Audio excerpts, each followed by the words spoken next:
बिस्मिल्लाहिर्रहमानिर्रहीम। अस्सलामु अलैकुम वरहमतुल्लाहि वबरकातुहू। AMMK के पत्तीकोटाई के कैंडिडेट जनाब SD सेल्वन साहब, डाइस पर बैठे हुए मुस्तफ़ा साहब, भास्कर साहब, अबू बकर साहब, फॉरवर्ड ब्लॉक के लीडर,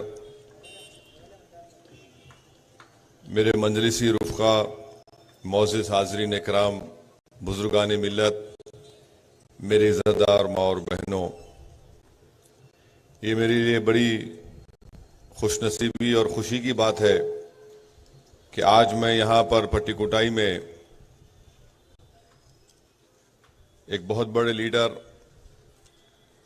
SD सोमासुंदरम के बेटे के कैंपेन के लिए, जिनको आप लोग अय्या SDS के नाम से जानते हैं, उनके बेटे के कैंपेन के लिए मैं आया हूं और आप तमाम से इस बात की गुजारिश करने के लिए कि मजलिस इत्तेहादुल मुस्लिमीन का तमिलनाडु के असेंबली इलेक्शन में TT दिनाकरन साहब की पार्टी AMMK से अलायंस है और हम लोग इस असेंबली इलेक्शन में पूरी कोशिश कर रहे हैं कि इन तमाम कैंडिडेट्स को आप लोग अपनी दुआओं से और अपने वोट से कामयाब करें। अब बोलिए।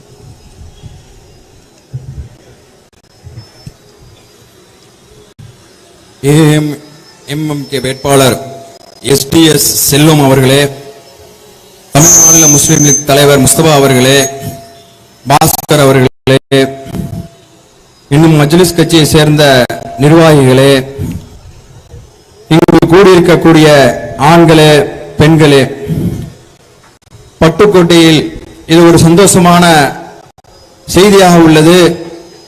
மறைந்த முன்னாள் தலைவர் SDS சோமசுந்தரம் அவர்களின் மகனிற்காக நான் இங்கு பிரச்சாரம் செய்ய வந்துள்ளேன். MAM கட்சியாக இருக்கிறது. இந்த சட்டசபையிலே மக்கள் செல்வம் TTV அவர்களுடன் கூட்டணி வைத்து நாங்கள் இங்கு வெற்றி பெறுவதற்காக ஒரு முயற்சி செய்து கொண்டிருக்கின்றோம். आप लोग यहाँ के AMMK कैंडिडेट SDS सेल्वन साहब के वालिद साहब को जानते हैं और अय्या SDS 3 मरतबा आपने उनको लोकसभा के लिए तंजावुर से कामयाब किया और अय्या SDS 11 साल तक रेवेन्यू मिनिस्टर रहे। जब MGR और मैडम अम्मा यहाँ के CM थे, अय्या SDS ने रेवेन्यू मिनिस्टर के तौर पर कई रिफॉर्म लेकर आए और रेवेन्यू बोर्ड को उन्होंने ख़त्म किया, जिससे कई गरीब लोगों को, ख़ास तौर से मुस्लिम माइनॉरिटी को, दलित को, बैकवर्ड क्लास के लोगों को इससे बहुत बड़ा फ़ायदा हुआ।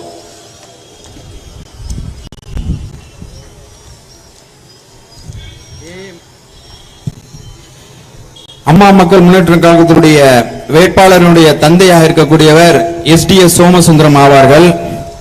3 முறை தஞ்சாவூரிலிருந்து லோக்சபாவிற்கு தேர்ந்தெடுக்கப்பட்டவர். 11 வருடம் வணிக வரித்துறையின் அமைச்சராக இருந்திருக்கிறார். இன்னும் MGR அவர்கள் காலம், அம்மா அவர்கள் காலத்திலே அவர்கள் சிறப்பாக அமைச்சராக பணியாற்றியிருக்கிறார்கள்.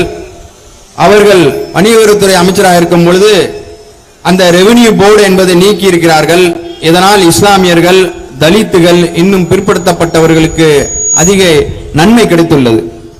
अय्या SDS ने आपके इस कॉन्स्टिट्यूंसी में पत्तीकोटाई में पॉलिटेक्निक कॉलेज का क़याम अमल में लाया और 69% रिजर्वेशन में बहुत बड़ा रोल अय्या SDS का रहा, इस बात से भी आप जानते हैं।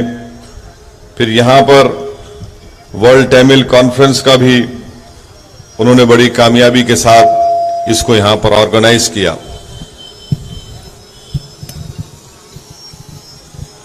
अय्या SDS அவர்கள் பட்டுக்கோட்டையிலே பாலிடெக்னிக் காலேஜ் ஒன்றை உருவாக்குவதற்கு காரணமாக இருந்தார்கள். அது மட்டுமின்றி தமிழகத்திலே 69% இடஒதுக்கீடு வருவதற்கு முக்கிய காரணமாக இருந்தார்கள். அது மட்டும் இல்லாமல் தஞ்சையிலே உலக தமிழ் மாநாடு நடத்துவதற்கும் அவர் முக்கிய பங்கு ஆற்றினவர்கள்.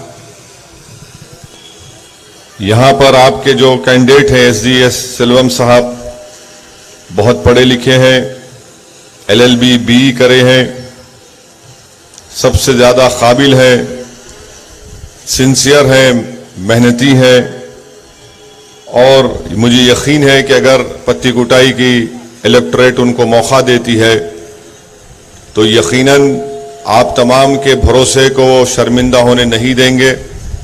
वो अपने बाप के नाम को जिंदा रखेंगे और पत्ती कुटाई की आवाम को जो तकालीफ है, जो मुश्किलात हैं, मुझे यकीन है कि आप अगर उनको एक मौका देकर यहाँ के एमएलए बनाएंगे तो वो आपके तमाम उम्मीदों पर सही तरीके से उतरेंगे। எஸ்டிஎஸ் செல்வம் அவர்கள் நம்மளுடைய வேட்பாளர். படித்தவர், பிஇ எல்எல்பி படித்தவர், கடுமையான உழைப்பாளி, பண்பாளர்.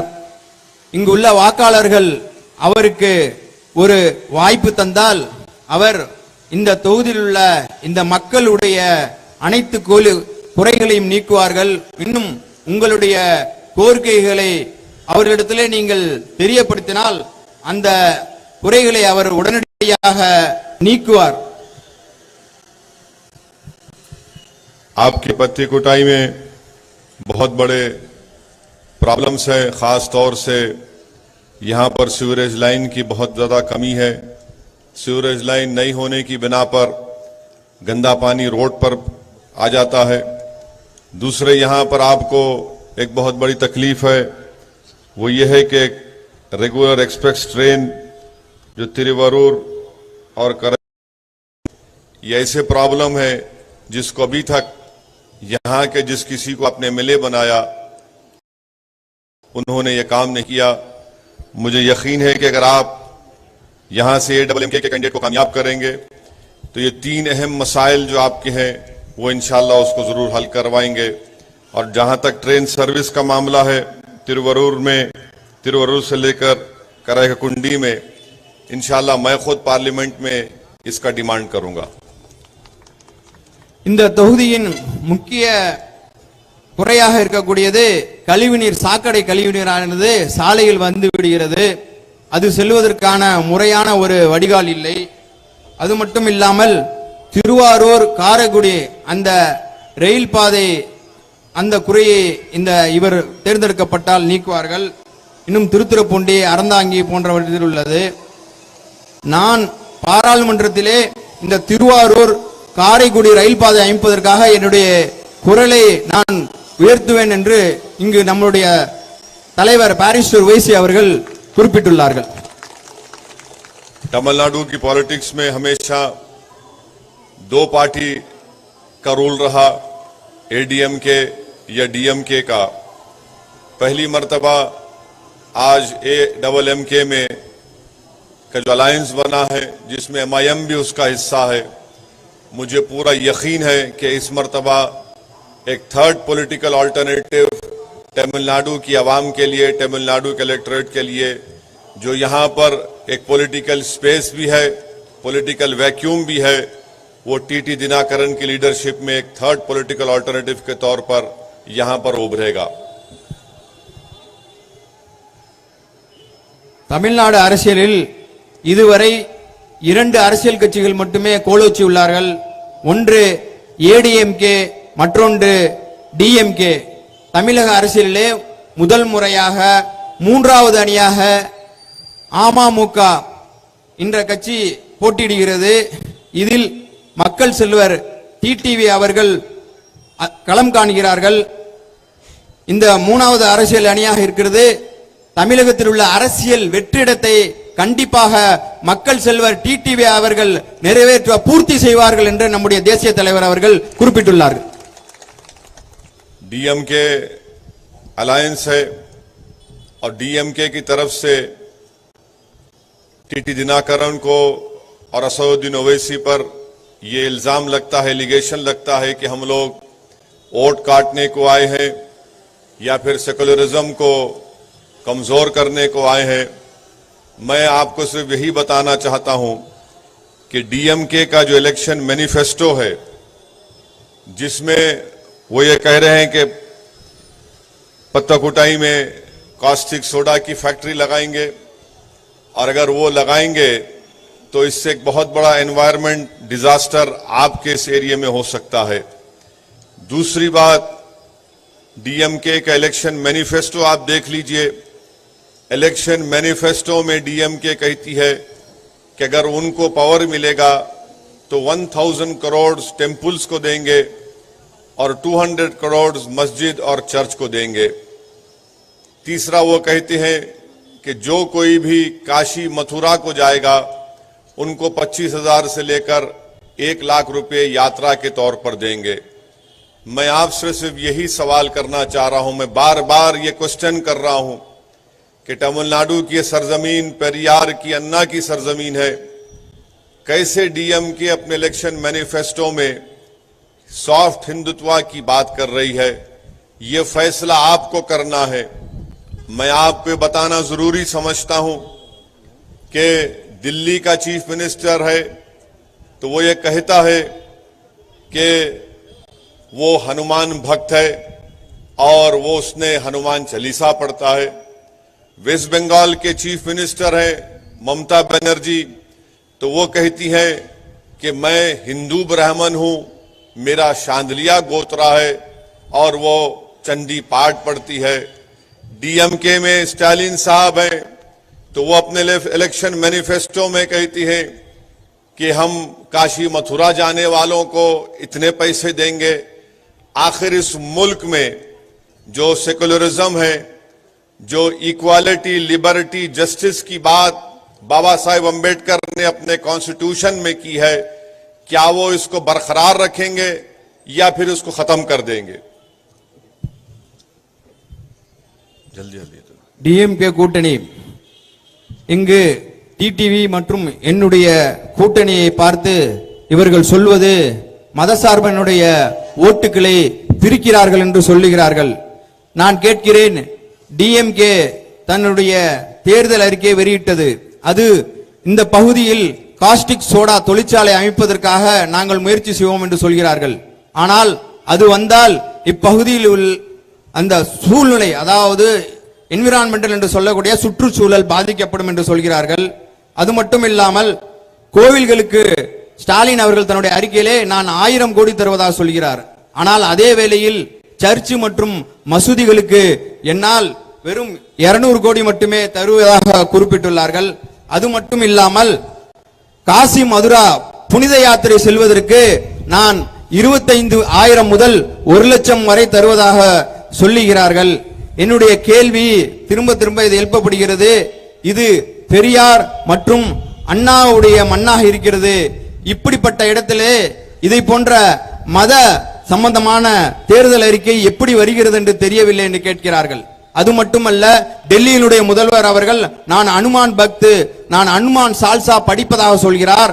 மம்தாவோ நான் இந்து பிராமணன், சாந்திலி கோத்ராவை சேர்ந்தவர், சாலிப்பட் படிப்பதாக சொல்கிறார்கள். ஆனால் இங்கு ஸ்டாலின் அவர்கள் காசி மதுரா செல்வதற்கு நான் இங்கு பணம் தருவதாக கூறுகிறார்கள். மத சார்பின்மை, சமத்துவம், சகோதரத்துவம் இதை போதித்தவர் அம்பேத்கர் ஆவார்கள். அப்படிப்பட்ட மண்ணிலே இதை போன்ற மத द्वेषங்கள் பரப்பப்படுகிறது என்பதை வருத்தத்துடன் தெரிவிக்கிறார்கள். एडब्ल्यूएमके के इलेक्शन मैनिफेस्टो में ये साफ और वाजे तौर पर कहा गया कि सच्चर कमेटी और रंगनाथ मिश्रा कमीशन के रिकमेंडेशंस के इंप्लीमेंटेशन के लिए टीटी दिनाकरन साहब की पार्टी सिंसियरली उसको इंप्लीमेंट करेगी। उन्होंने ये भी वादा किया कि माइनॉरिटी मुस्लिम्स के लिए 5% रिजर्वेशन होगा। तीसरा, उन्होंने कहा कि जो 41 प्रिजनर्स मुस्लिम कन्विक्टेड लाइफ प्रिजनर्स जेल में हैं, जिसको एडीएमके ने रिलीज नहीं किया, एडब्ल्यूएमके को अगर तमिलनाडु की जनता अपने दुआओं से, वोट से कामयाब करती है तो उसको उनको छोड़ेंगे। நம்மளுடைய அமமுகவினுடைய தேர்தல் அறிக்கையிலே மக்கள் செல்வர் டிடிவி தினகரன் அவர்கள் தெரிவித்தது சச்சார் கமிட்டி மற்றும் ரங்கநாத் மிஸ்ரா அறிக்கையில் என்ன சொல்லப்பட்டுள்ளதோ அதை நான் முழுமையாக இந்த தமிழகத்திலே அமல்படுத்துவேன்.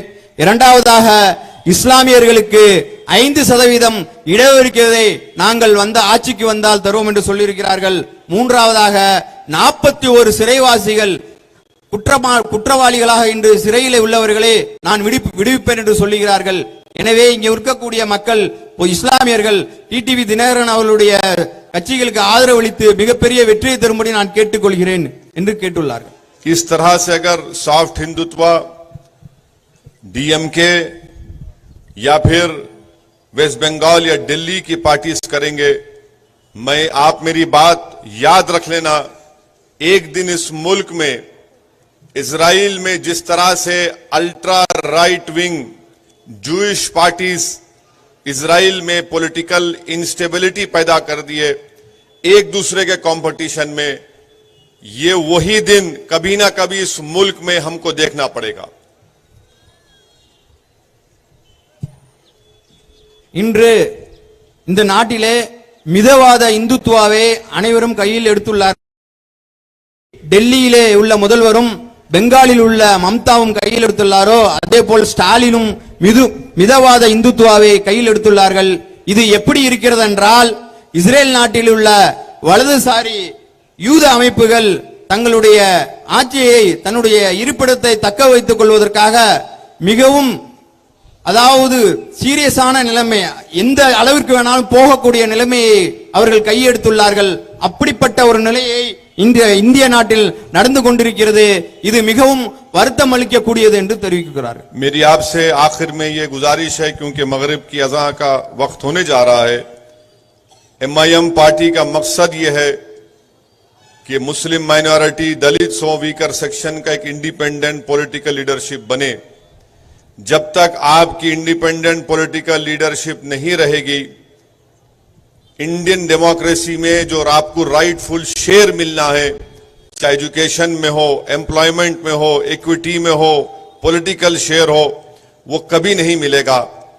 इंडियन मुस्लिम्स का प्रॉब्लम, सबसे बड़ा प्रॉब्लम ये रहा कि हमने बहुत मेहनत की, मगर हमने अपनी पॉलिटिकल इंडिपेंडेंट लीडरशिप को बनाने के लिए हमने जो मेहनत करना था उस तरह से हमने मेहनत नहीं की. मेरी आपसे रिक्वेस्ट है कि मेरी इस रिक्वेस्ट पर, इस तजवीज पर, इस सजेशन पर आप सीरियसली गौर करिए. और रहा सवाल एमआईएम पार्टी को कम्युनल बोलने वालों का, स्टालिन साहब की पार्टी के साथ कांग्रेस है. महाराष्ट्र में कांग्रेस पार्टी शिवसेना को सपोर्ट कर रही है और वो शिवसेना का चीफ मिनिस्टर बनाती है उद्धव ठाकरे को. और उद्धव ठाकरे महाराष्ट्र के असेंबली में खड़े होकर कहता है कि we are very proud that we demolish the Babri Masjid. आप बताइए यह कौन सा सेकुलरिज्म का ड्रामा डीएमके और कांग्रेस पार्टी कर रही है. रहा सवाल एडीएमके का, तो मैं आपके इस कॉन्स्टिट्यूंसी में पुत्ताकुटाई में खड़े होकर जिम्मेदारी के साथ कह रहा हूं कि इंशाअल्लाह ताला ना ईपीएस और ओपीएस ये दोनों घर में बैठने वाले हैं. इलेक्शन हारेंगे, क्योंकि जो मोदी का साथ देता है और जो भी बीजेपी के साथ जाता है उसको शिकस्त होती है, पॉलिटिकल ऑब्लिवियन में चले जाता है. मुझे यकीन है कि आखिरी इलेक्शन होगा, ईपीएस ओपीएस का, एडीएमके का कोई फ्यूचर नहीं है. हां, एडीएमके का फ्यूचर उसी वक्त होगा और जयललिता की लेगेसी को, एमजीआर के लेगेसी को अगर कोई जिंदा रख के उसको आगे ले सकता है तो तमिलनाडु की पॉलिटिक्स में एक नया होप, एक नया स्टार है, वो टीटी दिनाकरन बनेगा इंशाअल्लाह ताला. मेरी आखिर में आपसे गुजारिश है कि अप्रैल 6 तारीख को आप तमाम लोग अपने घर से निकलकर पूरे इत्मीनान के साथ आप अपना एक वोट प्रेशर कुकर पर बटन दबाइए. आपको डरने और घबराने की जरूरत नहीं है. हमने 60 साल डर डर कर वोट दिया है. आज असदुद्दीन ओवैसी, यकीनन मैं कोई काबिल आदमी नहीं हूं, मगर मैं आपको अपने जज्बात की तर्जुमानी करने के लिए मैं आपको दिल से अपनी बात कह रहा हूं कि उम्मीद की बुनियाद पर वोट दो. मोदी से डरना नहीं है हमको, ना किसी से डरना है, हमको सिर्फ अल्लाह की जात से डरना है. अल्लाह हमारे लिए काफी है. आप उम्मीद की बुनियाद पर यहां पर हमारे नौजवान काबिल BLLB इस कैंडिडेट को आप कामयाब करिए, जिसका नाम SDS सेल्वन है, और मुझे यकीन है कि ये इनको आप कामयाब करने से यहां की पुत्तकोटाई की कॉन्स्टिट्यूंसी का एक बहुत बड़ा फायदा होगा। शुक्रिया। जर्मन 10 हॉस्पिटल ऑर्थोपेडिक से मुताल्लिक हर मरीज यहाँ शिफायाब, इनाम याफ्ता doctor Mir Jawad Zar Khan, senior orthopedic surgeon, advance operation theatre, ICU, digital x ray, laboratory, physiotherapy, pharmacy, sharing और प्राइवेट रूम्स, लेडी डॉक्टर्स और डॉक्टर अर्जुमन सुल्ताना गायनेकोलॉजिस्ट की खिदमात हासिल, वाजिबी फीस और मुकम्मल सहूलियात से हजारों मुतमईन, एम्बुलेंस से आरास्ता। German 10 orthopedic hospital, pillar number 150, Attapur, Hyderabad. New sun city developers की एक और पेशकश, जहांगीर पीर दरगाह के दामन में आबादी के बीचों बीच तमाम सहूलतों से आरास्ता। एयरपोर्ट से सिर्फ 20 मिनट्स ड्राइव पर LV प्रसाद आई हॉस्पिटल और नाटको फार्मा के करीब। Commercial and residential plots, 100 square yards plot, easy instalment. Gram panchayat approved layout, conversion land, 100% vastu, spot registration, clear title, 10 year security, water, electricity, 25 से 30 feet road, school, transport facility, gated community. घर बनता है इरादों से और आपके इरादों को पूरा करे न्यू सन सिटी डेवलपर्स। तो जल्दी आइए और अपना प्लॉट बुक कराइए। New sun city developers, opposite choice function hall, Chandrayan Gutta, Bandlaguda road, Hyderabad. Contact 98481 187780, 63037 10882।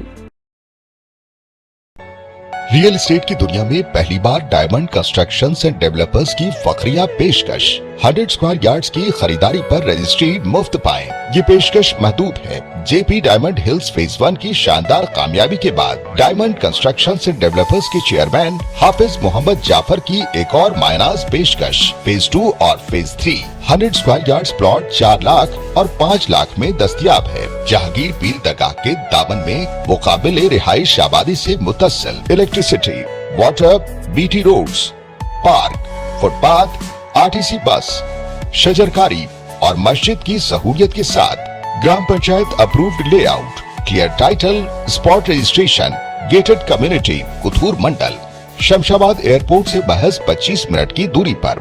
Booking जारी है। जल्द अज जल्द रब्त पैदा करें।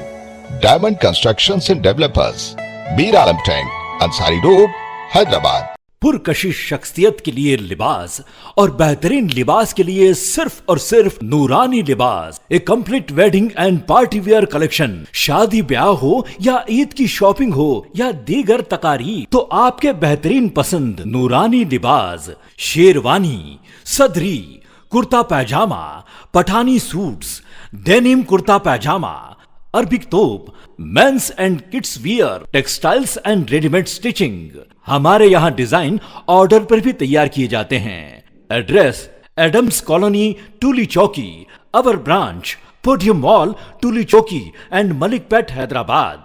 अगर आपने हमारे चैनल को अभी तक सब्सक्राइब नहीं किया है तो यहाँ पर रेड कलर का सब्सक्राइब बटन दिख रहा है, उसे क्लिक करें और हमारे चैनल को सब्सक्राइब कीजिए और साथ ही साथ बेल आइकन को भी क्लिक कीजिए, जिससे आपको ताज़ा अपडेट मिलती रहे।